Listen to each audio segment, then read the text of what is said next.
Hey Chevra, welcome back to the Short Vort. Parshas Va'aloscha. It's when things really turn for the worse in Sefer Bamidbar and the Jewish people and their journey in the desert.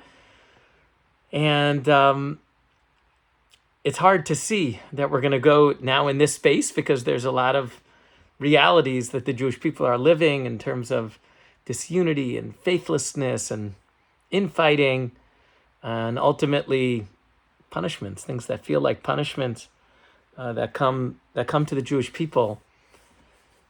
And there's a portion, obviously, that's a big part of it, which is where the Jewish people are complaining about the man.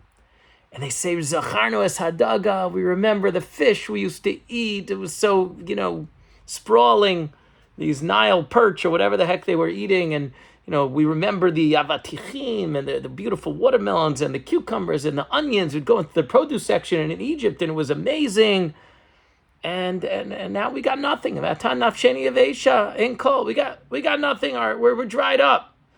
We feel at a loss. There's this really cute, pithy comment that the Kiflaim Letoshia brings down Sefer, and it says as follows: "How miyuchadim b'minam hem achinu b'nei Yisrael." The Jewish people are so unique, and they're like one of a kind.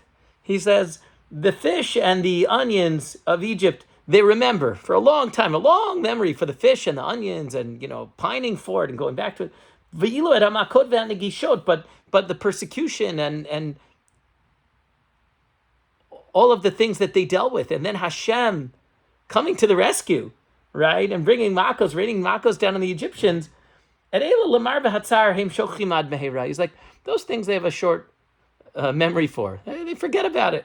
It's done. Look at what God did. Look at the salvation. And I think we too struggle with that every day in this grind that we're dealing with, because memory is a really interesting thing. And we have to choose what to focus on. Do we focus on something positive, on what comes out of it, at all of the positive things that we do see, that we are seeing, the incredible unity, even in the space of all this, the craziness and the lack of unity in some circles, the incredible sense of coming together, of being out there for our fellow Jews, of being a part of something greater than ourselves, even at the same time as we're dealing with all of that other, with the patches that we're experiencing, with the hard blows that we experience every day. Let's try to focus.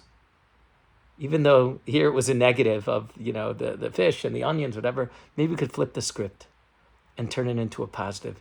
Let's find the good and let's focus on that good and let it help us, propel us into a new reality of Geula. Have a great Shabbos.